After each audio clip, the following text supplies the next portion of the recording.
নমস্কাৰ মই বিপুল মজুমদাৰ আপোনালোকৰ প্ৰিয় চেনেল বিভিন্নলৈ স্বাগতম জনালো আজি 10 নৱেম্বৰ আজিৰ দ বিশেষৰ উল্লেখযোগ্য ঘটনাসমূহ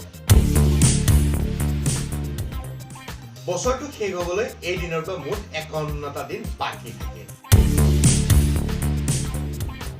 1913 চনৰ আজিৰ দিনটোতে গীতাঞ্জলি কাব্যগ্ৰন্থৰ বাবে কবিগুৰু ৰবীন্দ্ৰনাথ টেগৰলৈ সাহিত্যৰ নোবেল বঁটা ঘোষণা কৰা হয়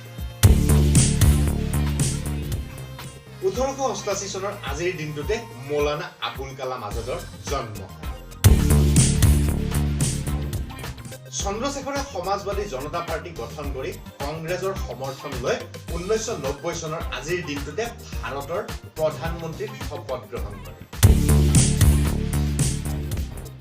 আজিৰ দিনটোতে 1483 খ্ৰীষ্টাব্দৰ সংস্কাৰ কৰ্মী আন্দোলন নেতা তথা ধৰ্মীয় সংস্কাৰক মাৰ্টিন লুথাৰৰ জন্ম হয়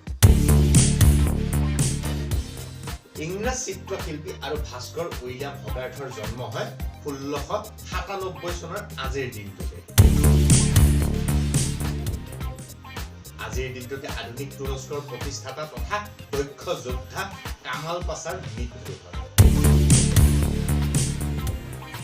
পৃথিৱীৰ আকাশৰ বিখ্যাত হেলিৰ ধূমকেতু দৃশ্যমান হয় 1982 চনৰ আজিৰ দিনটোতে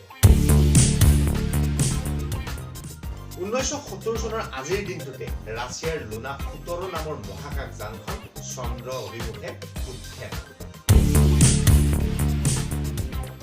এই যানৰ জৰিয়তে ৰাছিয়াই চন্দ্ৰৰ মাটিৰ স্বয়ংচালিত যন্ত্ৰ ভ্ৰমণকাৰী যান লুথাখান এক স্থাপন কৰে